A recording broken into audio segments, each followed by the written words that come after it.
आपके पास ये एक वेक्टर है, इस वेक्टर का मैग्नीट्यूड है 10 यूनिट और यहां से एंगल है 37 डिग्री। और फिर से ये एक और वेक्टर है, ये है बी वेक्टर, इसका मैग्नीट्यूड है 8 यूनिट और इधर से एंगल है 53 डिग्री।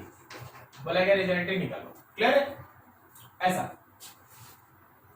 ये दोनों चीज आप सीख चुके हैं, लेकिन अब हम तीसरा एक चीज दे रहे हैं। तुमसे बोला गया कि देखो जी ये एक वेक्टर है ए 10 यूनिट, ये एक वेक्टर है बी 8 यूनिट और उनके बीच का एंगल है मान लो 53 डिग्री। ऐसा तो फर्स्ट वाले को हम लोग कैसे बनाएंगे? तो एकदम सिंपल सा है। रिजल्टेंट का मतलब होता है vector A plus vector B. तो आप क्या कर रहे हैं, यहां ऐड कर दिए भाई 2i cap plus 5j cap और प्लस 5k कैप। क्या सब कोई समझा? बोलो जी हाँ या ना, हाँ ना फटाफट। क्या सब कुछ? हाँ। और अगर हम लोग रिजल्टेंट का मैग्नीट्यूड निकाल दें तो रूट अंडर 2 का स्क्वायर प्लस 5 का स्क्वायर और प्लस 5 का स्क्वायर हो जाए तो ये रूट अंडर 54 हो जाए। सही जा रहे हैं? चलो ठीक। अगर हम लोग है ना सेकंड केस में बनाएं तो हमको क्या करना पड़ेगा ना, ए वेक्टर को पहले कंपोनेंट में तोड़ना पड़ेगा। हमको ए वेक्टर लिखना पड़ेगा a cos 37 degree i cap plus a sin 37 degree j cap. फिर हम यहां लिखे हैं a की जगह 10 cos 37 इज 4/5 i कैप, यहां भी 10 sin 37 इज 3/5 j cap. So it is 8i cap plus 6j cap. Similarly B vector भी निकालना पड़ेगा। बी वेक्टर लिखेंगे हम लोग बी का cos 53 डिग्री माइनस आई कैप, फिर लिखना पड़ेगा बी का sin 53 डिग्री जे कैप। बी का वैल्यू कितना है 8 है, cos 53 कितना हो गया 3/5 हो गया और यहां लग गया माइनस आई कैप प्लस बी है 8 sin 53 हो गया 4/5 और लग गया जे कैप। फिर 8 3 का 24 माइनस 24/5 ऑफ आई कैप और प्लस 32/5 ऑफ जे कैप। और फिर रिजल्टेंट निकालना है तो ऑब्वियसली फिर से resultant is equal to A plus B. A और बी को जोड़ना है भाई। अब ए को जोड़ना है तो देखो 8 में इसको ऐड करेंगे तो हम लिख दें, एक शॉर्टकट में लिख देते हैं 8 माइनस 24/5 आई क्या और जे में जे को ऐड करना है तो 6 plus 32/5 of J cap. You can write that what ever be the calculation. ये दो चीज हम लोग लास्ट में सीख लिए, लेकिन जब ऐसा रहता है तो कैसे बनाते हैं? जब कभी भी ये दो वेक्टर दिया रहे, ध्यान से, अगर दो वेक्टर दिया है, दोनों वेक्टर का मैग्नीट्यूड और उनके बीच का एंगल दिया है, एंगल थीटा। जब मेरे पास दो वेक्टर दिया है और दोनों वेक्टर के बीच का एंगल दिया है, हमेशा ध्यान रखना कि रिजल्टेंट होता है root under A square plus B square plus 2ab cos theta. Resultant होता है root under A square plus 2b square plus 2ab cos theta. अगर दो वेक्टर दिया है और दोनों वेक्टर के बीच का एंगल दिया है तो आपको रिजल्टेंट ऐसे निकालना पड़ता है। डोंट वरी, चिंतित होने का जरूरत बिल्कुल नहीं है। कहां से आया है यही तो पढ़ना है।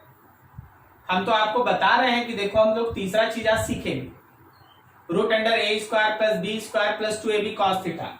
अगर आप इस रिजल्टेंट का मैग्नीट्यूड निकालिएगा तो रूट अंडर 10 का स्क्वायर 8 का square 2 into 10 into 8 cos 53 degree. क्या cos 53 को सीधा सीधा 3/5 लिख दे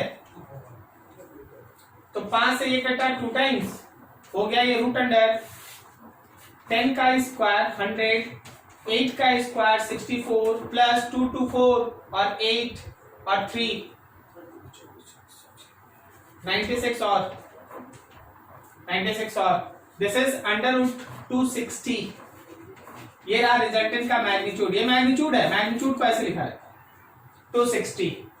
अब अपना क्लास अब आज का क्लास, आखिर हम लोग ये इक्वेशन लाते कहां से, ठीक है, इसी पे बेस्ट है आज का अपना class. That term is called parallelogram law of vector addition. That term is called parallelogram law of vector addition, ठीक है, वेक्टर को ऐड करने का पैरेललोग्राम के थ्रू लॉ, हम लोग उसके बारे में डिस्कस आज करेंगे। ये इक्वेशन कहां से आया पूरा डिराइव करके हम आपको दिखाएंगे, बहुत सारा चीज है इसमें, आज पूरा क्लास इस पे लगेगा। सो मेंटली तैयार हो जाओ, नोट करो, आगे बढ़ते हैं। आज का हम लोग का मेन डिस्कशन है parallelogram law of vector addition. Vectors का एडिशन करना, वेक्टर्स के रिजल्टेंट निकालने का पैरेललोग्राम लॉ मेथड। मान लीजिए हम लोगों के पास दो वेक्टर है, this is vector A and this is vector B, inclined at an angle theta. ये हम लोगों के पास दो वेक्टर है, दोनों के बीच का एंगल थीटा है, दोनों का अपना अपना मैग्नीट्यूड दिया है, जैसा कि अभी थोड़ी देर पहले हम लोग क्वेश्चन में डिस्कस कर रहे थे। तो याद रखिए, इसके पैरेलल लाइन आप ऊपर से खींचिए और इसके पैरेलल लाइन आप इधर बनाइए, तो आप देखेंगे कि आपको ओ ए बी सी करके एक पैरेललोग्राम मिल गया। ओ ए बी सी करके एक पैरेललोग्राम मिल गया।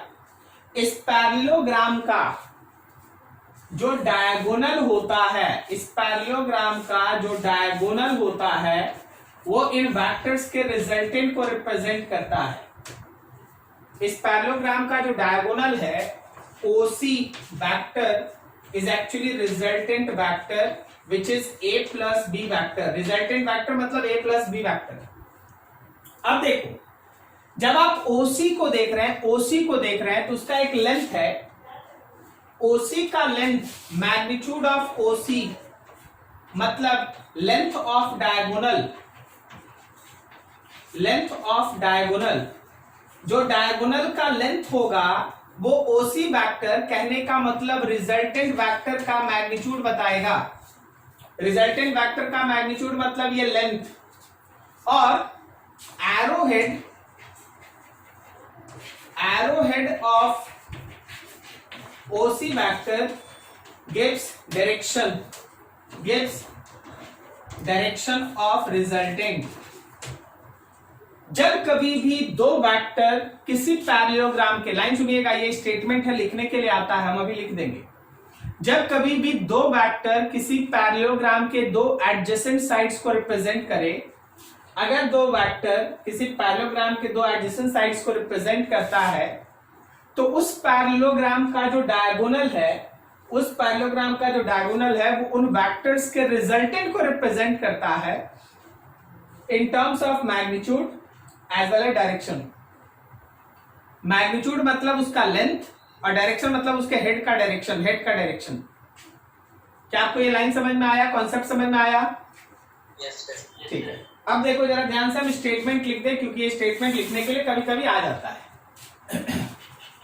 When two vectors represents two sides, two adjacent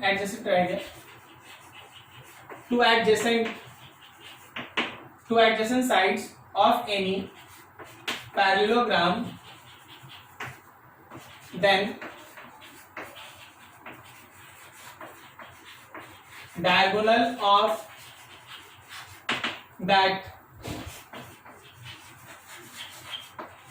parallelogram represent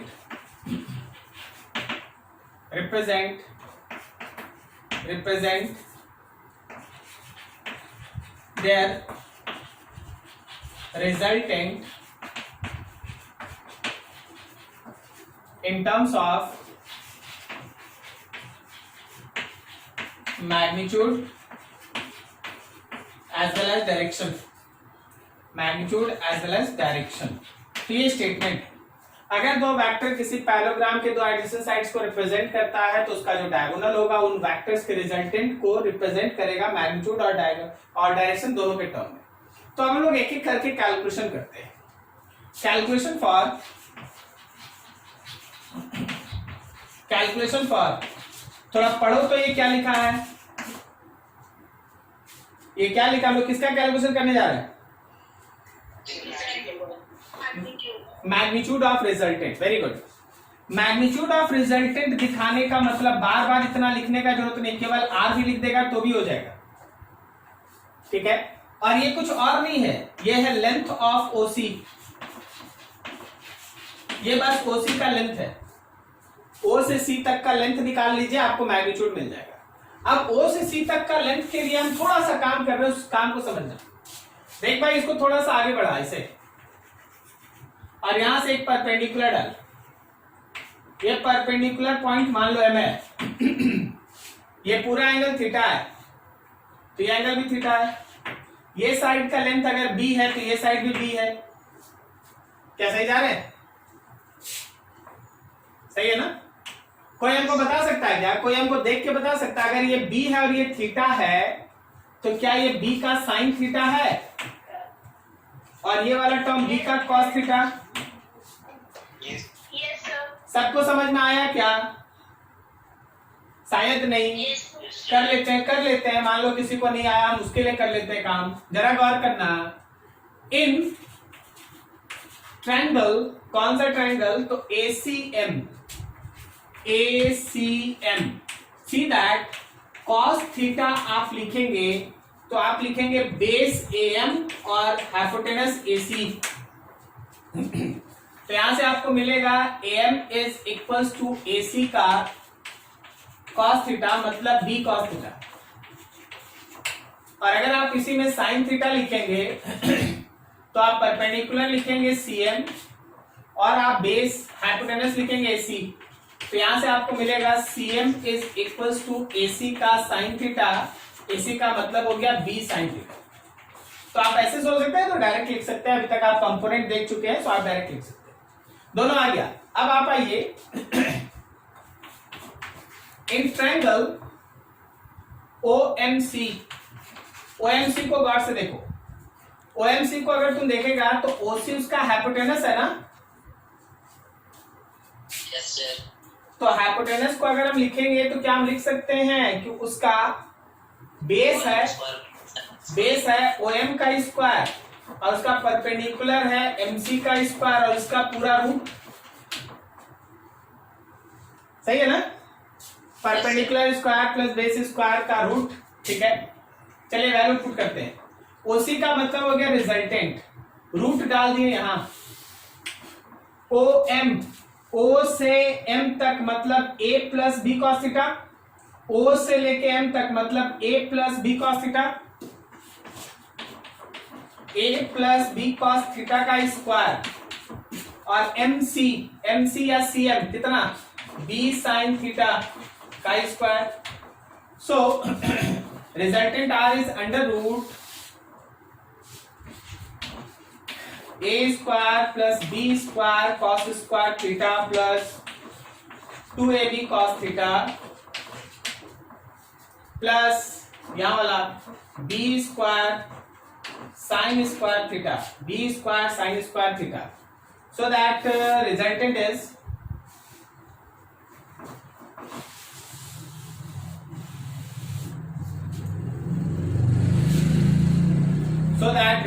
is under root. देखो जी, ये B square cos square theta और ये B square sine square theta में B स्क्वायर कॉमन ले लें तो cos square theta plus sine square theta कितना? 1। तो क्या ये A square plus B square plus 2AB cos theta बचा?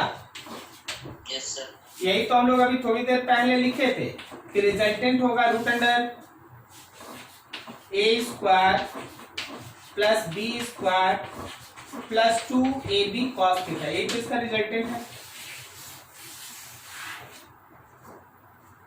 ठीक है। नोट करो, वेरी वेरी इंपॉर्टेंट, एकदम तय रखना कि स्कूल में आएगा डेरिवेशन। नोट करो बढ़िया से और आगे बढ़ते धीरे धीरे। बहुत कुछ है इसमें डिस्कशन का, बहुत कुछ। अब डायरेक्शन के लिए calculation for direction of resultant vector, R vector का डायरेक्शन। मान लो जैसे हम लोग के पास रिजल्टेंट जो है वो ए के साथ अल्फा एंगल बनाता है। Let alpha is angle formed by resultant vector with a vector। मान लो अल्फा जो है वो एंगल है जो हम लोग का आर वेक्टर ए वेक्टर के साथ बनाता है। तो क्या हम लोग फिगर को देखिए, tan alpha is equals to perpendicular by base लिख सकते हैं। देखो tan alpha is equals to perpendicular by base लिख सकते हैं। Yes, sir. तो आपके पास आया tan अल्फा cm का वैल्यू b sin थीटा और om का value a plus b cos theta. ये फॉर्मूला आपको बताएगा direction tan alpha, where alpha is the angle formed by resultant vector with a vector. तो देखिए अभी तक क्या हुआ ना, हम लोग मैग्नीट्यूड भी सीख गए निकालना और डायरेक्शन भी सीख गए। देख हम लिख रहे हैं, समझना। अब कुछ स्पेशल पॉइंट्स देखो, सम इंपॉर्टेंट पॉइंट्स।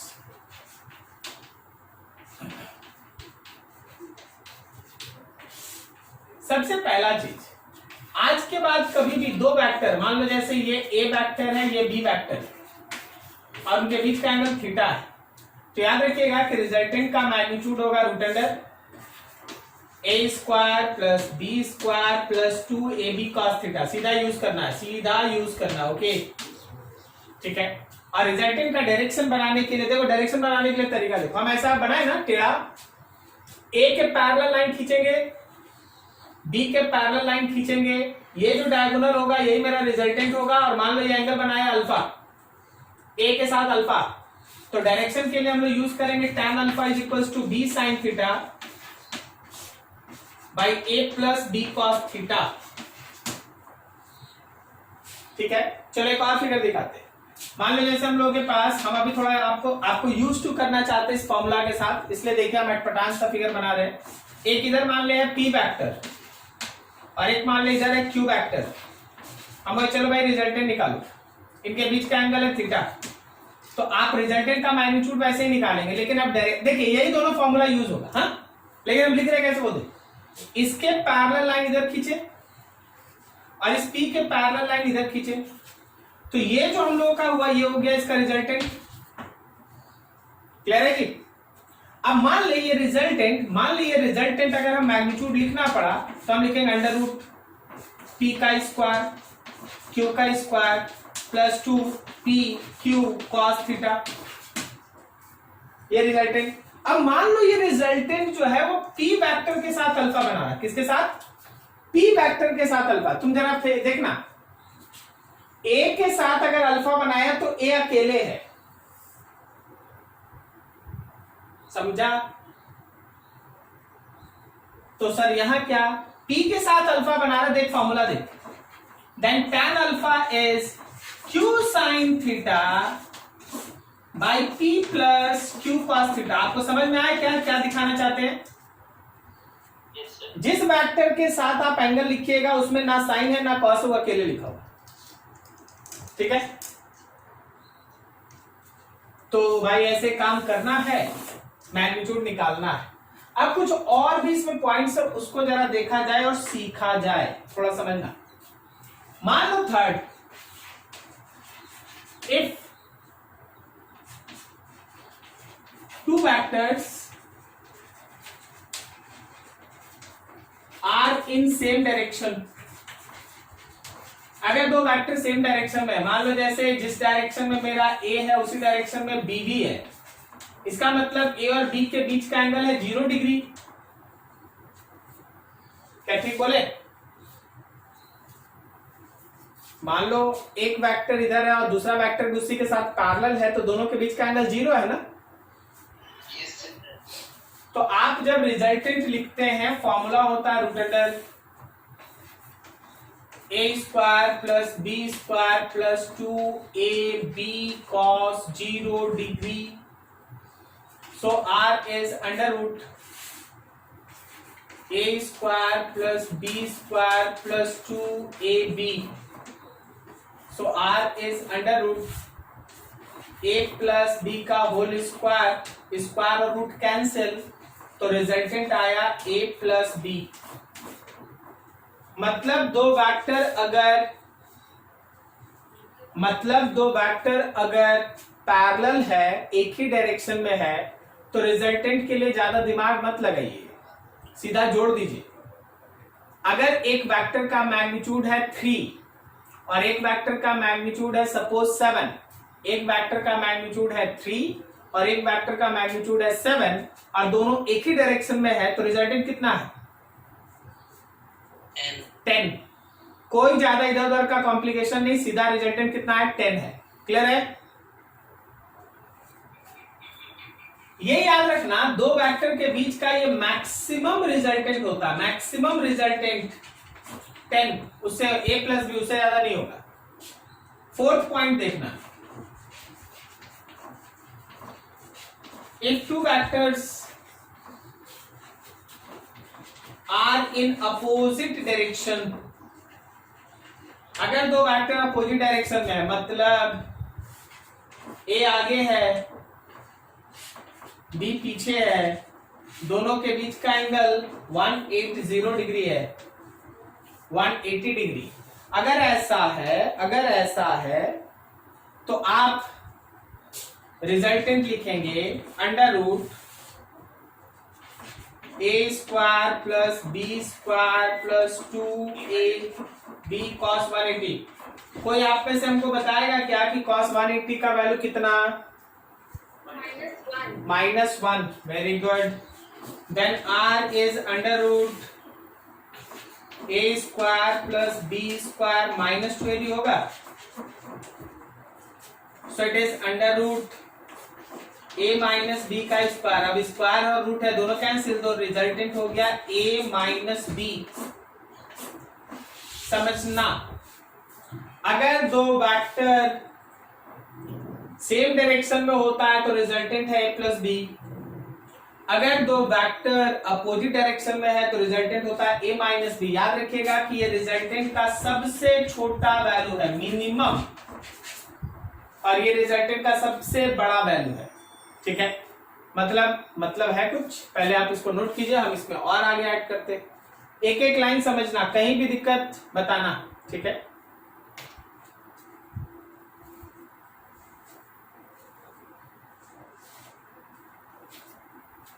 फिगर फिर से बनाने का जरूरत नहीं है, उसी में अल्फा दिखा दीजिए और फिर से सोच लीजिएगा।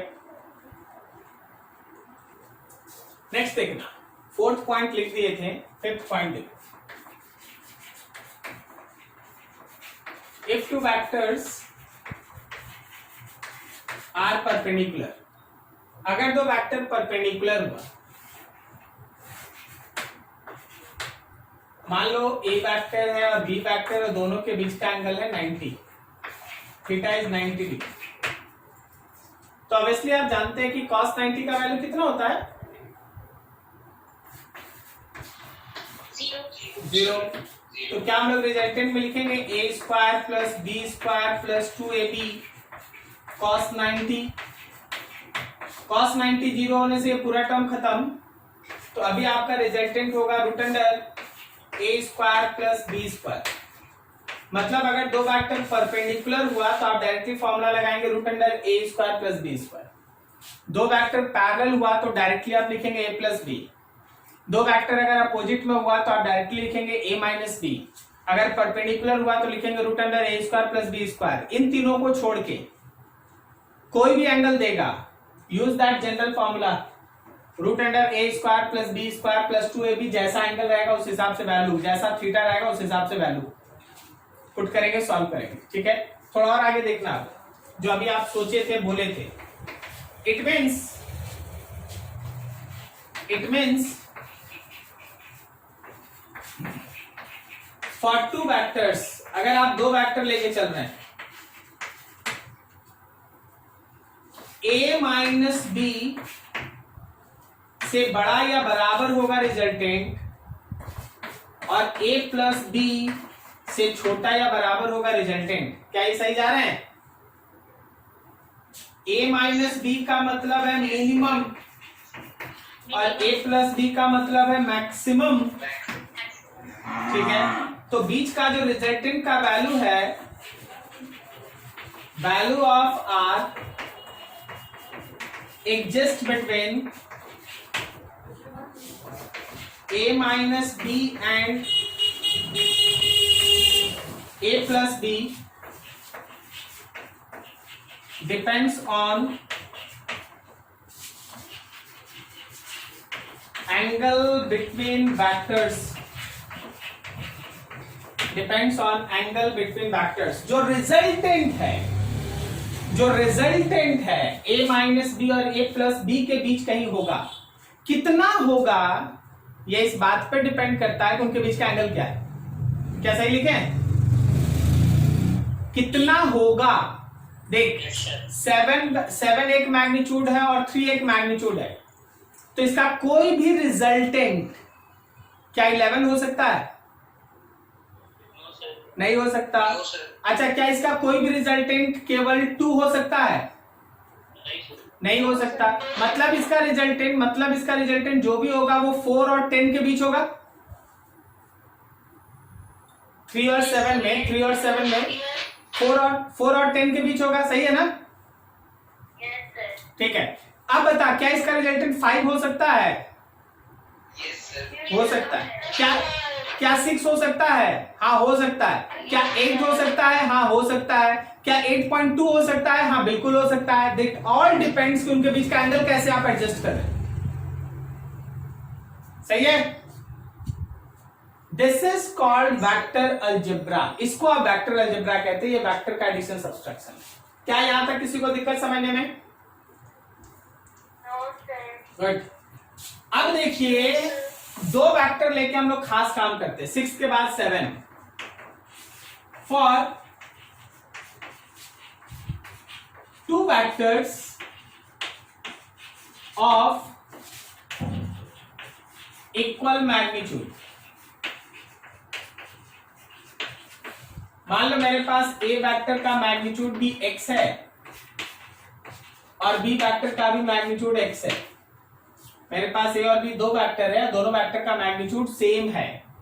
जब कोई क्वेश्चन में सेम मैग्नीट्यूड वाला वेक्टर्स रहे ना, तो आप इतना टाइम वेस्ट मत कीजिएगा, इतना कैलकुलेशन नहीं कीजिएगा। हम आपको दिखाते हैं एक एक लाइन में आंसर। देखिए ध्यान से, आप याद रखिएगा, इसमें ए केस, जब ए और बी दोनों सेम डायरेक्शन में हो, तो क्या हम लोग रिजल्टेंट a प्लस बी पढ़े थे? तो अभी के हिसाब से तो 2x हो जाएगा ना। क्या हम लोग रिजल्टेंट a प्लस बी पढ़े थे ना? तो अभी x प्लस एक्स 2x हो गया। दूसरा देखो, अगर मेरे a का डायरेक्शन और b का डायरेक्शन अपोजिट है, तो हम लोग रिजल्टेंट पढ़े थे ना, a माइनस बी, अभी के हिसाब से 0 हो जाएगा ना। तीसरा देखो, अगर हम लोगों के पास a और b वेक्टर परपेंडिकुलर है, बीच का एंगल 90, तो हम लोग रिजल्टेंट पढ़े थे √a² प्लस b²। एकदम सही। तो r इज √2x हो जाएगा। इसके अलावा और भी दो एंगल है, उसको याद ही रखना। c के बाद d देखो, अगर a और b के बीच का एंगल 60 है, 60, तो याद रखना रिजल्टेंट होगा √, देखना समझना, a² b² plus 2ab cos 60 degree. हम कुछ नहीं बोलेंगे, तुमको नहीं समझ में आएगा तो तुम बोलना। क्या समझा? कैसे हो गया? बोल, कैसे हो गया?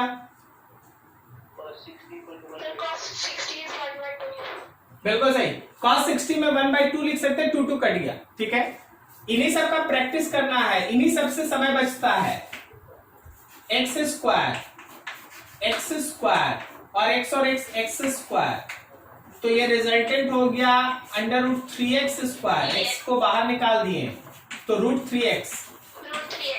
मतलब अगर दो वेक्टर के बीच का एंगल 60 डिग्री रहा, 60 केवल, तो इतना कहानी नहीं लिखेंगे, सीधा लिखेंगे resultant is √3x। Resultant is √3x बशर्ते दोनों वेक्टर का मैग्नीट्यूड सेम हो।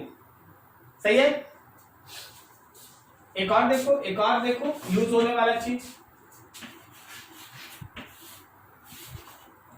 अगर मेरे पास ए वेक्टर और बी वेक्टर के बीच का एंगल 120 डिग्री है, तो चल भाई एक बार बना लेते हैं। आज तो बना के देख लेते हैं, सब बना के आज देख लेते हैं। a² b² + 2ab cos 120। बताओ जी बताओ, cos 120 कितना? फिर से सोचो, कौन बोले -1/2? हाँ वेरी गुड, -1/2 होता है।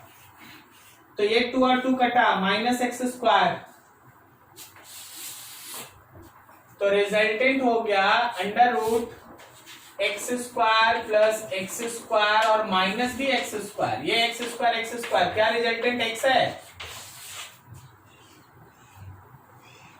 yes. अब देख, तीसरा मतलब लास्ट वाले के लिए तो क्वेश्चन आता है, सुनना कैसे आता है। If two vectors have equal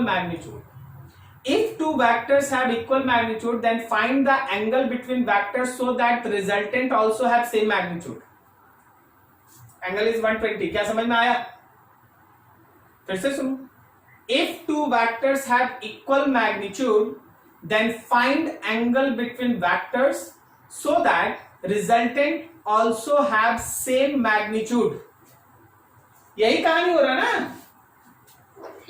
दो वेक्टर इक्वल मैग्नीट्यूड का, रिजल्टेंट भी उसी मैग्नीट्यूड का, इसका मतलब दोनों के बीच का एंगल कितना 120 डिग्री। क्लियर है? चलिए यहां तक नोट कीजिए अच्छे से, धीरे धीरे। कोई डाउट है तो पूछिए, फटाफट नोट कीजिए।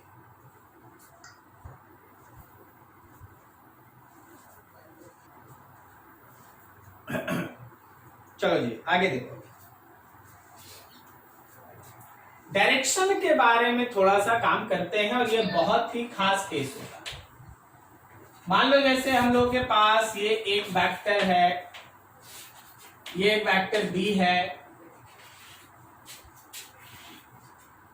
इनके बीच का एंगल थीटा है, और ये है हम लोगों का resultant vector R alpha angle पे। तो हम लोग ये सीखे थे कि tan alpha is equals to b sin theta by a plus b cos theta. tan alpha is equals to b sin theta by a plus b cos theta. ये हम लोगों के पास वैल्यू आया। इसमें एक स्पेशल केस होता है, उस स्पेशल केस को समझो। और जब न्यूमेरिकल रहेगा तो बस खाली आप ये वर्ड्स याद रख लीजिएगा, बन जाएगा स्पेशल केस। स्पेशल केस क्या है कि अगर हमारा रिजल्टेंट परपेंडिकुलर है ए वेक्टर पे, अगर मेरा रिजल्टेंट ए पे परपेंडिकुलर है, जरा गौर करना इस फिगर पे। This is vector A and this is resultant vector. कोई बताओ बी वेक्टर किधर है? आर के लेफ्ट में बी वेक्टर है कि आर के राइट में? लेफ्ट में। Very good very good very good. ये रहा हम लोगों का बी वेक्टर। तब ना पैरेललोग्राम बनाएंगे तो उसका ये डायगोनल होगा। आर और ए के बीच का एंगल है 90, मतलब अल्फा है 90 डिग्री। और ए और बी के बीच का एंगल है थीटा, और थीटा अगर आप गौर कीजिए तो 90 से बड़ा। क्या आप दो तीन चीज समझ पा रहे हैं? बिकॉज रिजल्टेंट ए पे परपेंडिकुलर है तो अल्फा है 90 और बी, हाँ बोलो बोलो। एंगल मोर देन 90 डिग्री हमेशा नेगेटिव ही होता है। एंगल मोर देन 90 डिग्री, क्या एंगल कुछ भी ले लो कभी नेगेटिव नहीं होता है, अनटिल एंड अनलेस उसका डायरेक्शन। भाई जब आप उसको साइन में लेते हैं, कॉस में लेते हैं, तब ना। हाँ, आप बोलिएगा कि सर, हाँ आपको क्वेश्चन क्या पूछना चाहिए था, ऐसे पूछना चाहिए था कि सर अगर हम साइन थीटा लें और थीटा 90 से बड़ा हो तो ये प्लस होगा कि माइनस, अगर हम कॉस थीटा लें और थीटा 90 से बड़ा हो तो ये प्लस होगा कि माइनस, समझ रहे हैं? तो हम आपको इसके बारे में थोड़ी देर में नॉलेज दे देंगे, अभी थोड़ा इस पे काम कर लेते हैं, उसके बाद बात कर लेते हैं, ठीक है? थोड़ा इस पे कर, अभी हम क्वाड्रेंट में आपको दिखा देंगे कौन किस में प्लस होता है किस में माइनस होता है। जरा देखो, थीटा मतलब ए और बी के बीच का एंगल 90 से बड़ा होगा, ऐसे केस में जरा देखना, हम लोग अभी पढ़े हैं कि tan alpha is B sine theta by a plus b cos theta, since alpha is 90 degree, alpha 90 है, तो इसका मतलब tan अल्फा की जगह tan 90 and tan 90 is equals to b sin theta by a plus b cos theta। सही जा रहे हैं? कोई हमको बताएगा tan अल्फा का, tan अल्फा मतलब tan 90 का वैल्यू कितना? नॉट डिफाइंड, ठीक है ना? tan 90 is not defined, not defined. अच्छा, ये नॉट डिफाइंड का मतलब आप अप्रोक्सीमेटली ये नहीं बोलते टेंड्स टू इंफिनिटी? अच्छा, ये सोच के बता कि ये पूरा इक्वेशन इंफिनिटी तो तभी जाएगा ना जब इसका जो डिनोमिनेटर टर्म है ये जीरो हो जाए। Yes, sir. अगर डिनोमिनेटर जीरो होगा तभी तो ये नॉट डिफाइंड होगा। So A plus B cos theta का वैल्यू आया जीरो, इसका मतलब B cos theta is equal to minus A हुआ, या फिर cos theta is equal to minus A by B हो गया। ये रहा आपका कॉस थीटा का value, cos theta is equal to minus A. Clear है?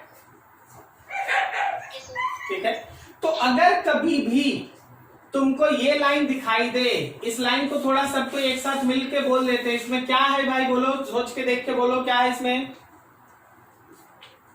Resultant vector is perpendicular on A vector. अगर कभी भी रिजल्टेंट परपेंडिकुलर ऑन ए है तो तुम डायरेक्टली कॉस थीटा लिख सकता माइनस ए बाई बी। अगर याद हुआ तो आप डायरेक्ट लिख सकते हैं, कोई इशू नहीं। चलिए, थोड़ा जिनको थीटा में प्रॉब्लम था आप उनके लिए, हम उनको लिए थोड़ा 2 मिनट काम करते हैं, थोड़ा देखो और समझो।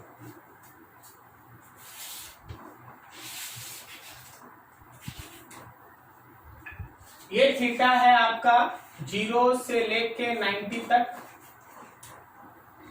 ये थीटा है आपका 90 से लेके 180 तक, ये होगा 180 से लेके 270 तक, और फिर आपका होगा 270 से लेके 360 तक। ओके, देखिए यहां पे साइन थीटा पॉजिटिव,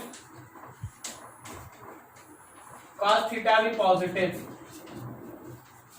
यहां sine theta positive, cos theta negative, यहां पे sine theta negative, cos theta negative, यहां पे कॉस थीटा पॉजिटिव और साइन थीटा नेगेटिव।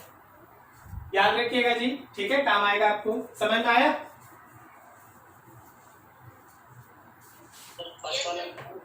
क्या बोले? अरे क्या बोले, बोलो फिर से। सर फर्स्ट वाले में ऑल पॉजिटिव रहता है। हाँ, तो ऑल पॉजिटिव मतलब tan ही ना छूट गया, लिख लो, tan से जो भी लिखना लिख लो, हमको इसी से काम है, हम लिख दिए। नोट करो ठीक से।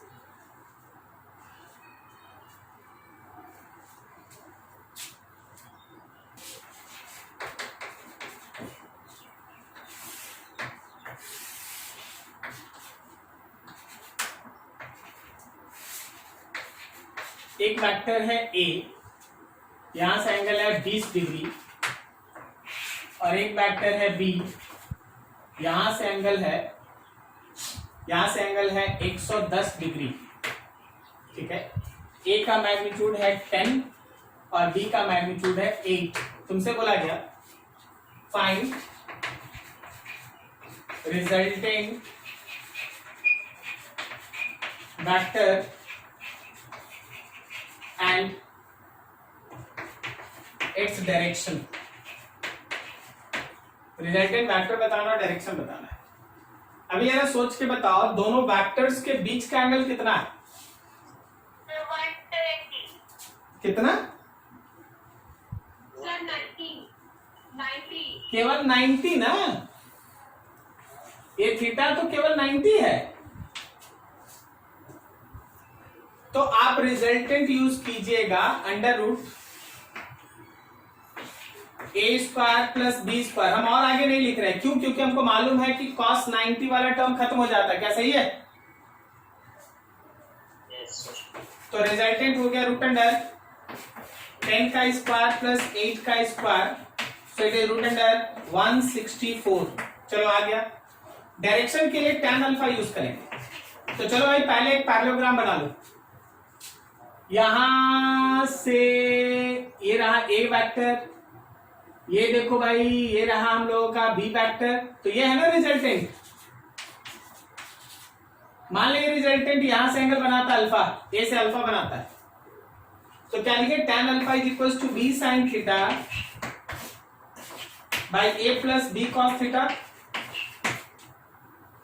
बी का मतलब 8, थीटा है 90 डिग्री, ए का मतलब 10 प्लस बी, बी cos 90।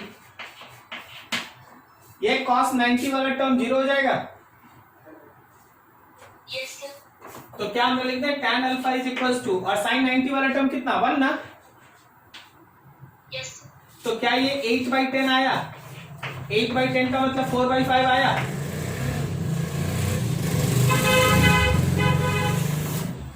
तो आपके पास आया कि that tan alpha is 4/5। tan alpha is 4/5, so alpha is equals to tan inverse 4/5। ये रहा। ये अल्फा किसके साथ एंगल है रिजल्टेंट का? ये अल्फा किसके साथ एंगल है रिजल्टेंट का? ए के साथ है, ए के साथ है। Alpha is angle formed by resultant with vector A. A के साथ अल्फा है। अगर कोई क्वेश्चन बोल दे नहीं जी ए के साथ एंगल मत बनाइए, एक्स एक्सिस के साथ बताइए, इसमें x axis, so angle of resultant with x axis, इसमें एक्स एक्सिस के साथ जो एंगल लेंगे क्या हम लिख सकते हैं? 20 डिग्री प्लस अल्फा। समझो समझो। Yes sir, yes sir. यहां से भी तो 20 है, बाद में ना अल्फा है। तो अगर एक्स एक्सिस से एंगल लिखना पड़ेगा तो 20 प्लस अल्फा लिखेंगे। Yes, sir. तो आप जैसे चाहे वैसे आंसर दे सकते हैं। आप यहां भी अपना आंसर छोड़ सकते हैं, आप यहां भी आंसर ले जा सकते हैं, जो आपको कन्वीनियंट लगता है या क्वेश्चन जो पूछता है वैसा आंसर दीजिए। ठीक है ना? कोई दिक्कत नहीं समझने में?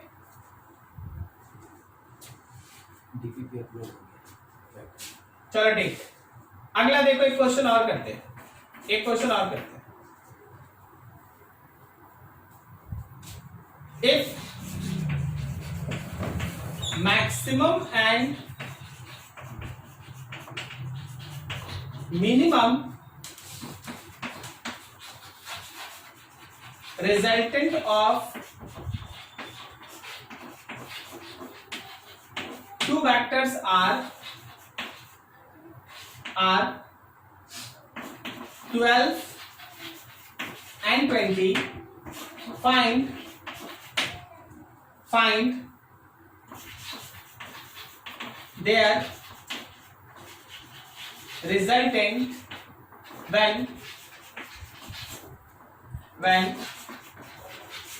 दे आर परपेंडिकुलर।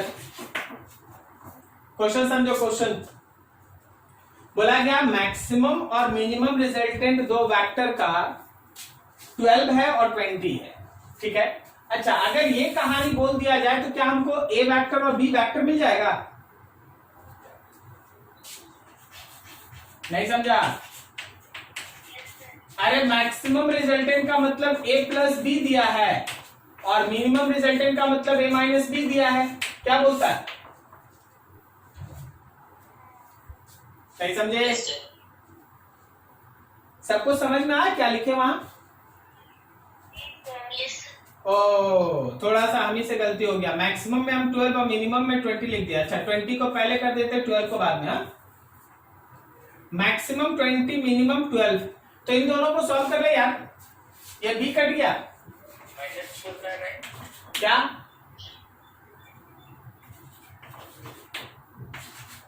ए का वैल्यू 16 -4 और लास्ट आंसर बोल रहे हो क्या? हाँ ठीक है, देख लेते हैं। अभी हम लोग का 2a = 32 हो गया, a 16 हो गया, तो b मेरा कितना हुआ? a मेरा b क्या 4 हो गया? तो पहला डाटा से हमको a और b मिल गया। अब हम लोग resultant when vector a perpendicular होगा b पे, तो क्या हम लोग रिजल्टेंट का फॉर्मूला पढ़े? √a² + b²। यही पढ़े ना? तो मेरा रिजल्टेंट हो गया √16 का स्क्वायर प्लस 4 का स्क्वायर। कोई बताएगा 16 का स्क्वायर कितना? 256 और plus 16, so it is √272। This is your answer.